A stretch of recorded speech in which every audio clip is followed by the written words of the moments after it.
All right, everybody, welcome back. And this second video is a continuation of our discussion about managing client expectations and also managing the job site.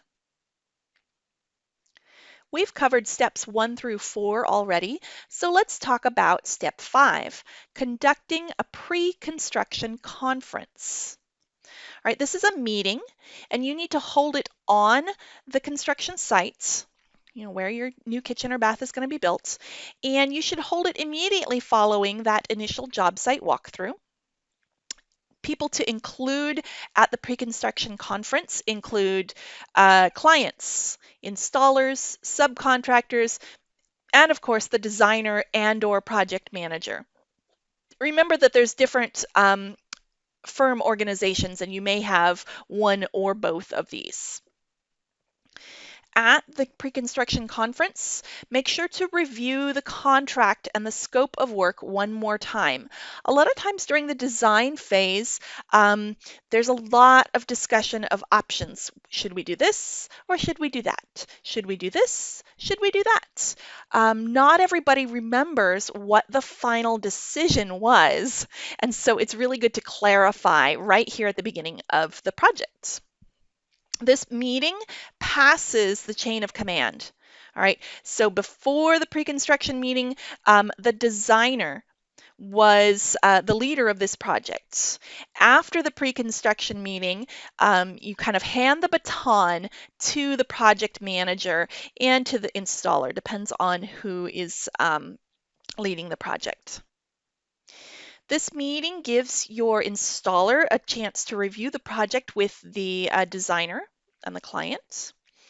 And it's super important to establish lines of communication. Make sure everyone knows how to talk to each other, when the regular meetings are going to be, and whose job is to do what.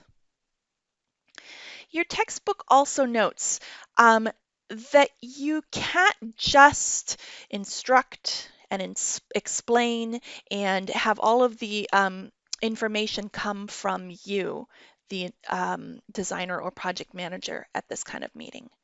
You need to listen also. Listen to your client is the most important.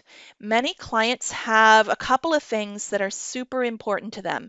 Your textbook calls them pet peeves. All right, find out what these are, and let's make sure to take extra care in those areas and make sure to satisfy your clients. Step 6 that we're going to talk about today is to organize the job site binder. This is a communications tool that's fairly common on construction sites. It's literally a binder. You see a picture of one right here. And it stays at the job site at all times. So it's not the project manager's personal binder. They'd probably have their own folder of information. It's not the client's personal, store of information. It belongs at the job site. Now, your textbook doesn't mention, but you should also set up a way to digitally communicate these kinds of files, a website or a digital Dropbox or some way to accumulate and communicate digitally. So what's in this kind of binder? All these little colored boxes are just showing us what might be included in a job site binder.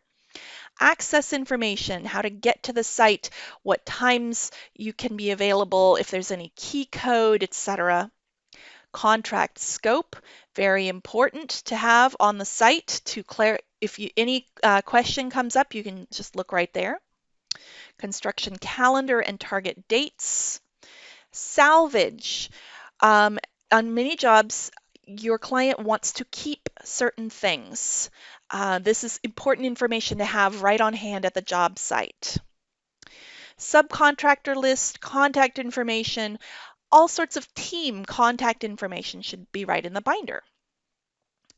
Also, you could include cut sheets, specs, installation sheets, warranties, kind of accumulate all that information. Plans and elevations, very important to have at the job site. They may or may not fit in a binder, but they probably should be right on the same table. Permit and inspection reports, very important to keep a hold of those. Change orders, and also change order request forms so that you can fill them out right there. And a place for the owner's payment if they're paying by paper checks, which is not so common anymore. So let's talk a little bit more about those change orders. Step 7 is to have a plan in place to manage change orders. What are change orders?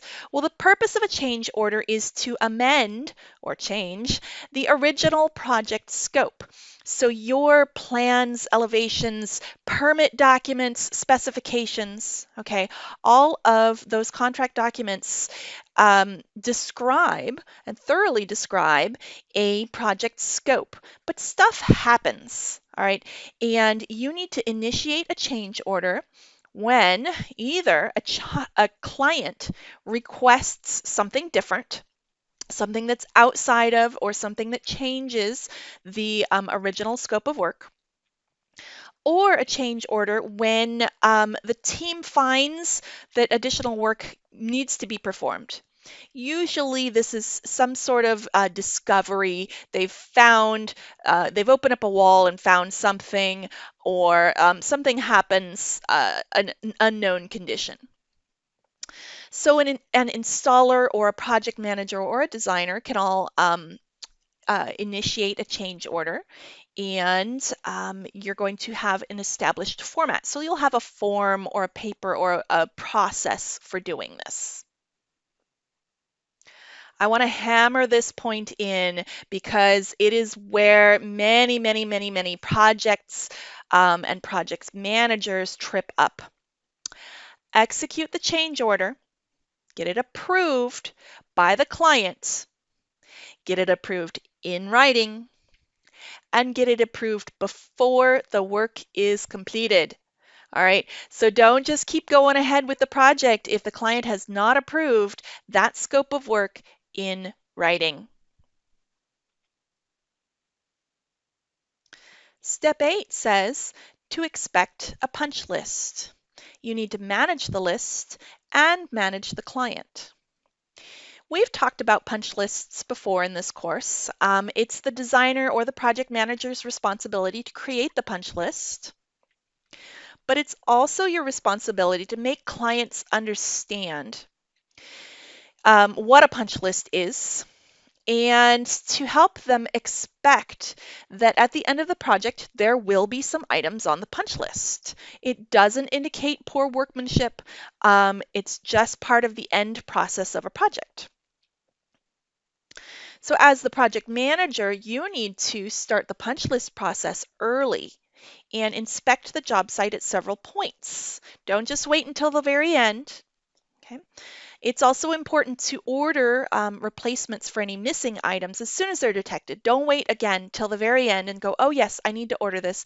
Oh, it's got a lead time. All right, that will really extend the process and you'll have an unhappy client.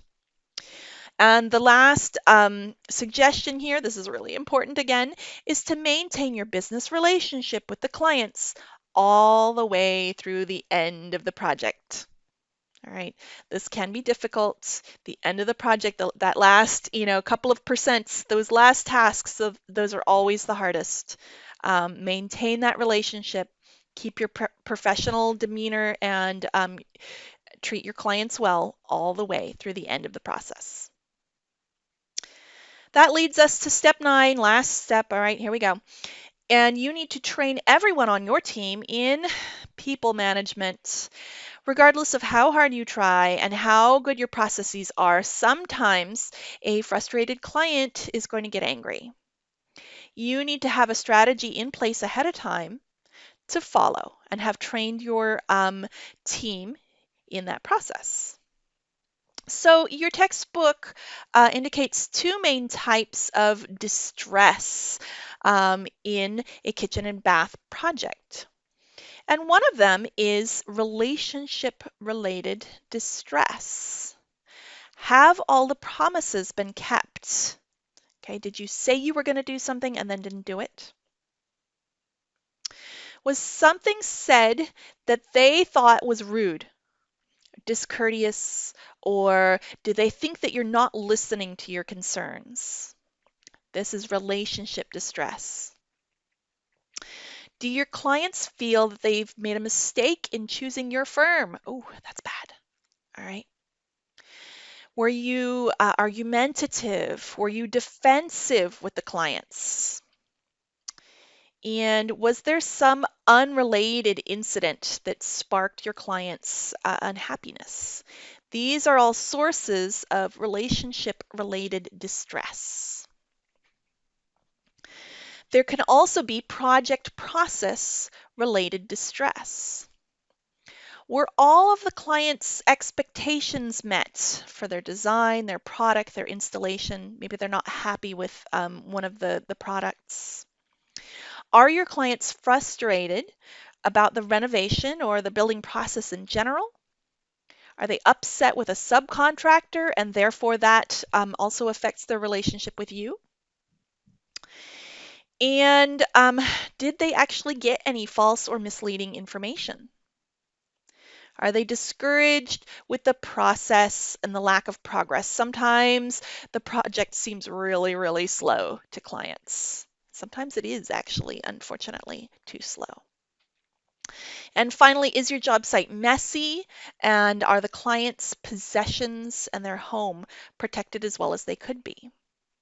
These are all possible indications of project process related distress. So there are many ways to deal with these kinds of distress, which we're not going to get into today. But the important part that we want to focus on right this second is that you need to plan ahead for these things. Have a strategy in place ahead of time. Okay, everybody. So it's not just enough to create a beautiful design. It's not just enough to have it perfectly installed. You also need to manage the process, manage your client's expectations, and manage the job site. Thanks, everyone.